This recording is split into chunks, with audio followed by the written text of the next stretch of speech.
Hello, this is Wisdom Elder. I'm welcoming you to Moneytudes series. This is the third episode of VISIONOMICS. All right, we started VISIONOMICS in the introductory episode, so we've moved into the intricacies because VISIONOMICS has to do with the dynamics of vision. Everything that has to do with vision intrigues, vision application, advanced level of vision, which you might not have all the time to go into. All right, so we just finished talking about ideas, and then the last part of ideas that we need to draw is that because vision is birthed from ideas, so the last part of ideas we need to draw is that your idea that will survive this contemporary society must make things easier for people. I once said that Bill Gates said the lazy man knows how to carry out an assignment in a very easy way, in a lazy or lousy way. You might tell people we are bringing 10 bags of cement upstairs, and then you are supposed to carry maybe one bag, and then a lazy man might say, please, people should not bother me. I don't have all that strength. Let's tie rope down there, 2 cords, and then put a flat board there, and we can drag this thing up, and before you know it, it's done. So as a result, most of the inventions we have today is trying to make life much easier for people. Instead of getting up to go and start typing and sending message, taking it to a fax machine to fax and send, we can now do everything with our phone and chat and send message through WhatsApp and through every other means, just on your bed. You don't have to get up. So these are inventions. An invention or idea must at least make life much more easier or simpler. It must have to reduce complexity. It is at this stage that you start thinking, how can this be much easier? Remember, you are trying to come into the markets that must have been saturated by lots of people. There's nothing new under the sun. So something you are bringing might have been existing, but you want to take over the market by making it friendly, by making it contemporary, and by making it to be less complex. Less complex. And when we say less complex, it is less complex.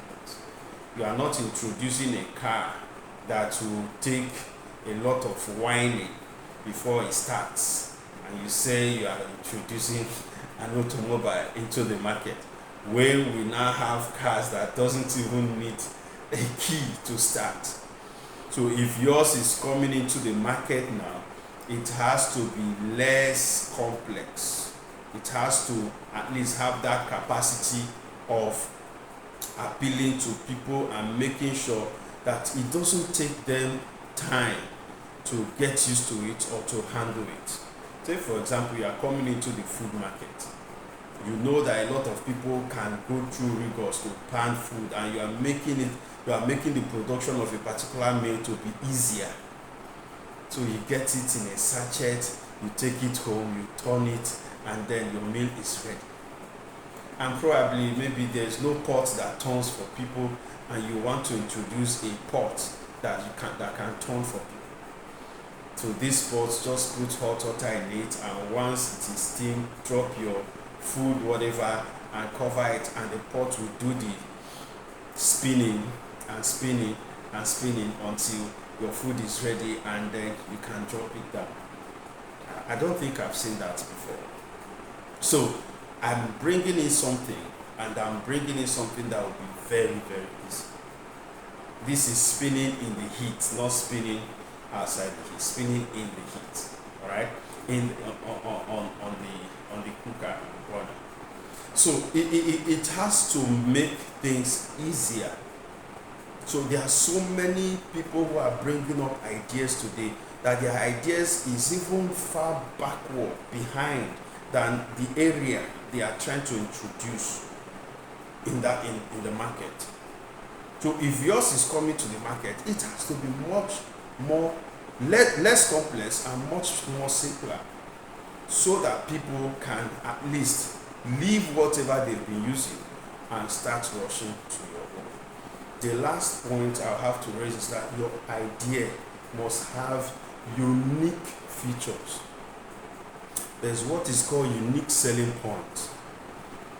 Unique selling point is that point in your business or your project or your vision or your idea that makes it so distinctive from every other. It will be difficult, for example, for you to plagiarize certain or to adulterate certain products in the market. No matter whatever you try, the original stands out. Another company might come and start producing drinks, but they cannot get the actual taste of a particular drink company, because that particular drink company have what is called their unique selling point. Now, a unique selling point might be discovered from what is called little things that does not matter. Most of the people that have taken the market today, their unique selling points could have been the little things that people felt might not matter in the production stage. It could be a drop of a particular product or a combination of a particular product that enters into that brand, that production, and that makes it unique.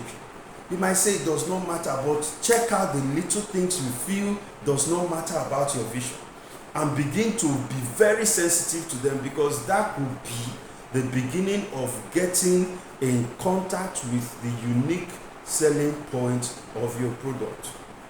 All right? It must have a unique selling point. Every vision should have a unique selling point. There are some places you enter, they might not have what other people have, but there is something about them that makes people to want to return.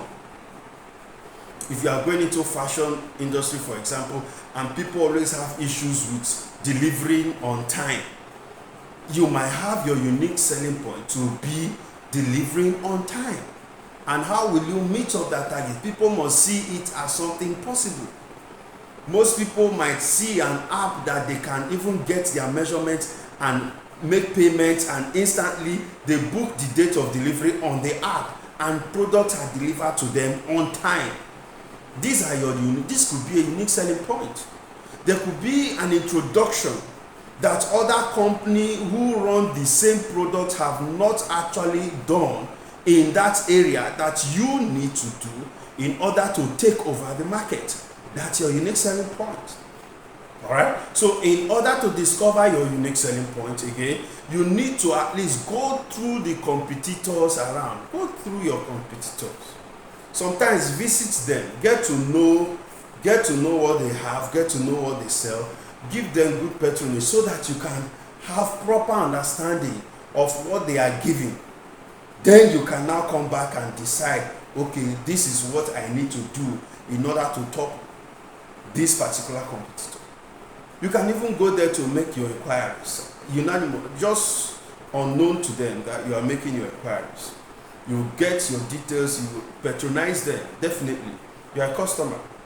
But with that, you are getting to know what these people have that is bringing people, especially those competitors that are very, very active and dynamic in the market.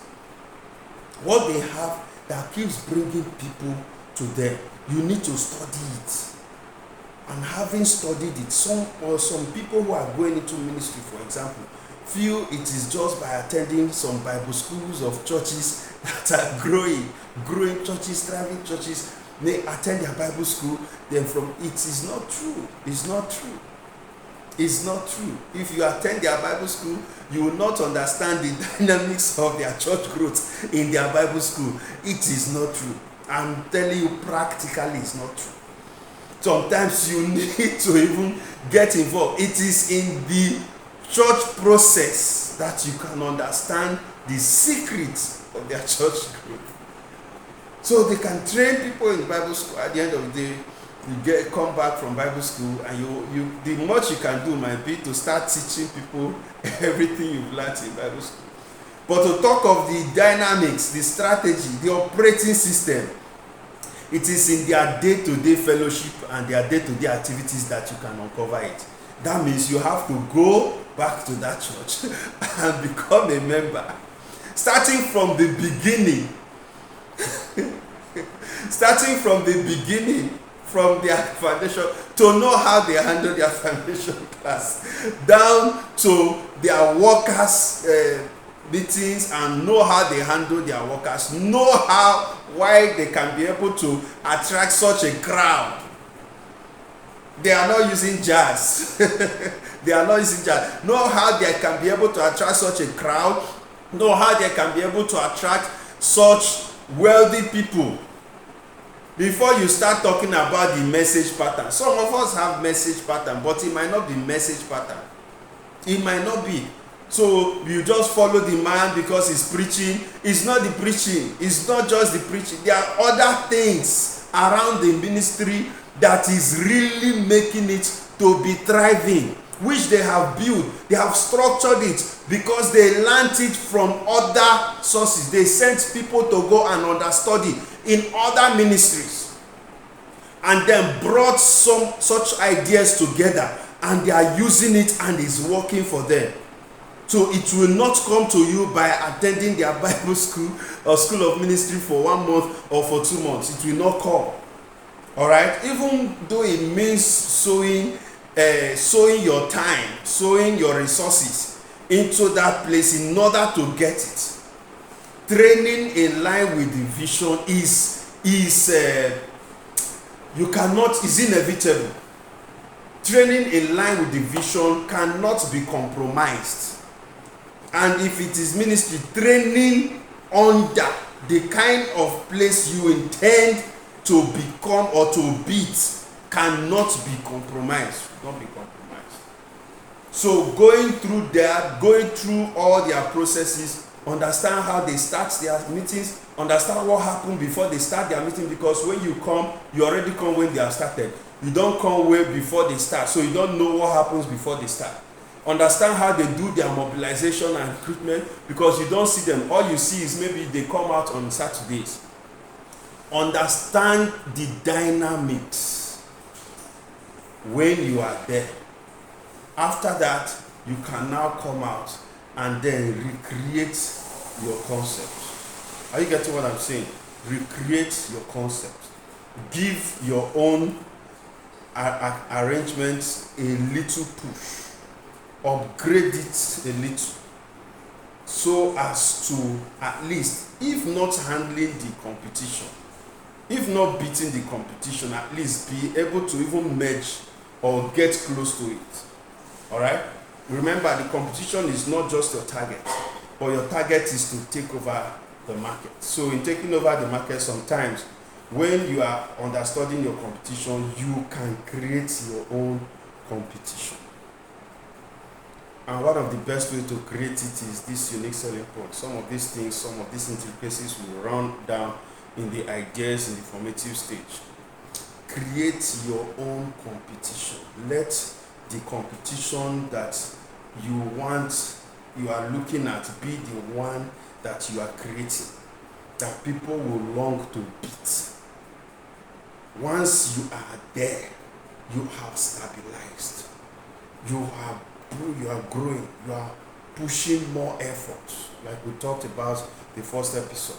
Constant training, constantly updating, constantly, revigorating yourself. All right. So that is the aspect of ideas that we want to add up to what we have. All right. So we say the vision moved from the stage of idea, because it's an extraordinary rendition of ideas with patterns, concepts, projects, profitable activities, and smart actions for a selected people beyond a generation, space, and time, with regulations and benefits. That's the definition of vision.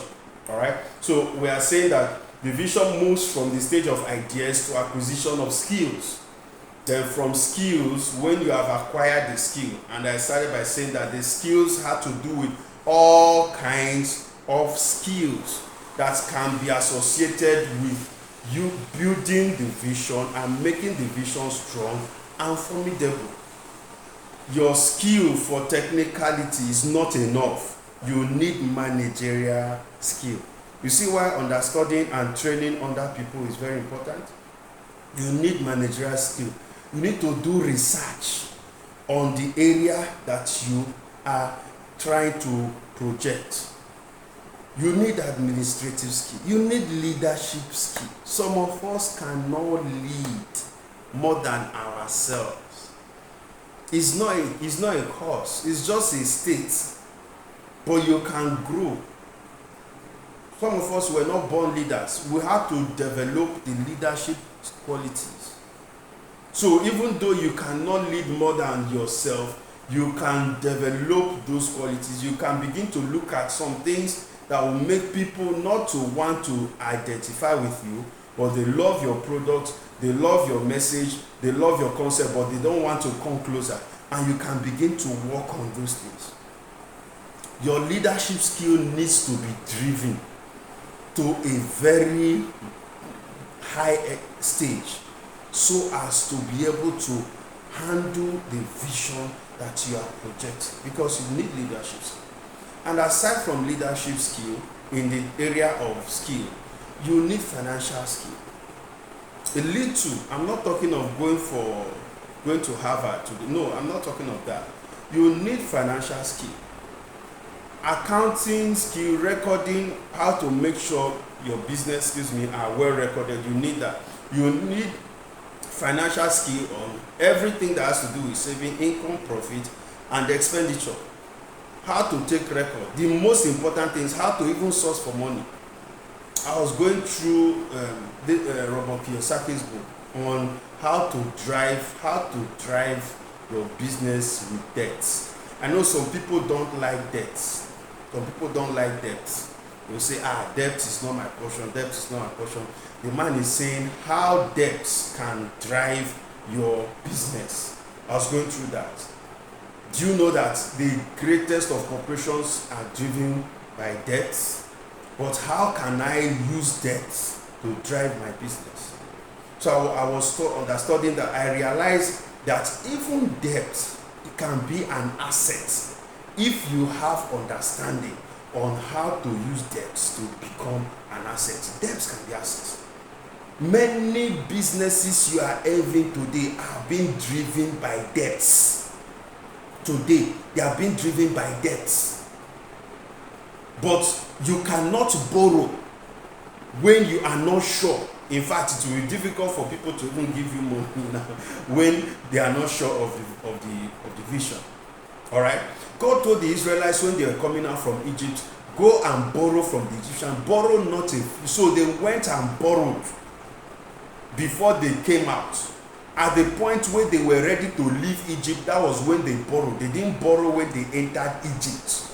Understand this? So at the point where you are about to push into the next phase of your vision or project, when you have really understudied and understood everything, even where you are heading to, it can be very legitimately to borrow. Number one. Number two, Elisha told the widow in 2 Kings chapter 4, he said, go and borrow vessels from your neighbor, borrow not a few. And she went ahead and borrowed vessels. Why? Because there was a prophet who was giving her instruction to borrow vessels and pour oil and keep pouring.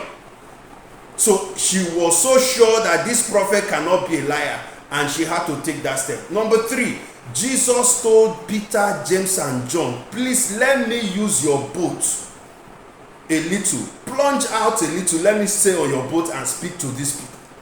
And they allowed him to use their boat. And Jesus sat on the boat and spoke to the people.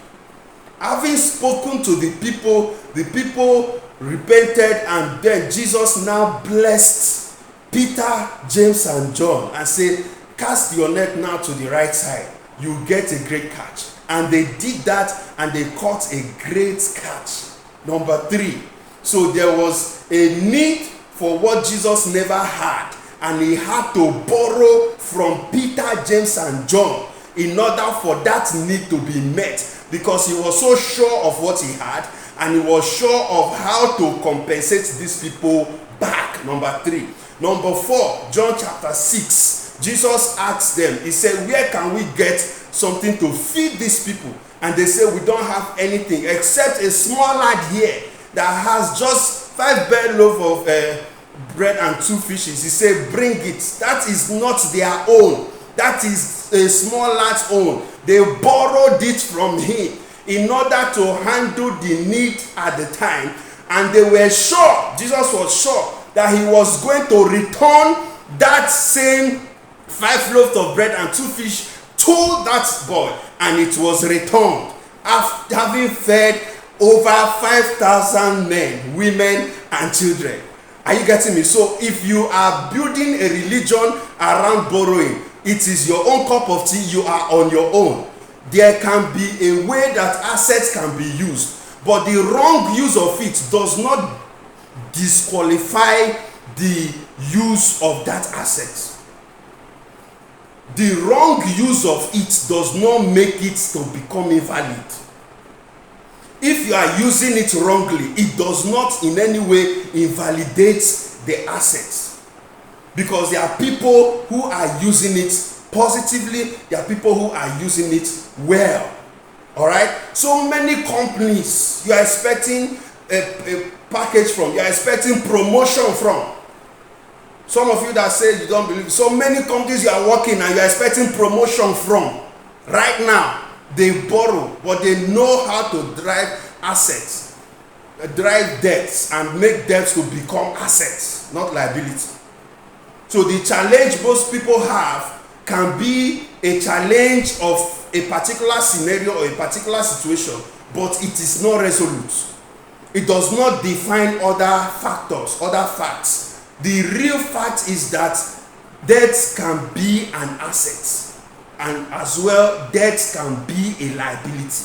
If you don't know how debt can be an asset, please don't go into borrowing, because you will lose and they will take over your house. But if you know how debt can become an asset, then you are well qualified to know how to drive finance, how to engineer finance in order to create more finance.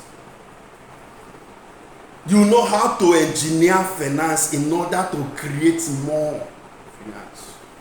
If you know how debt can become an asset. Alright? So we are going to be rounding up because we have reached our time for each of these sessions. This Visionomics, we are taking it step by step, and then we are taking brief by brief. We have been advised by our viewers to always give them brief episodes. So we are cutting down on these episodes. We are still coming back to the 4th episode on Visionomics. All right. One of the things the prodigal son did not have is vision. So we are trying to explain what vision is. We are trying to bring vision from wherever it has been by so many other authors. We are trying to bring it to your own level of understanding. I believe that as you follow us, you will get more secrets and more strategies. A lot of things will be exposed to us. All right. So just stick around.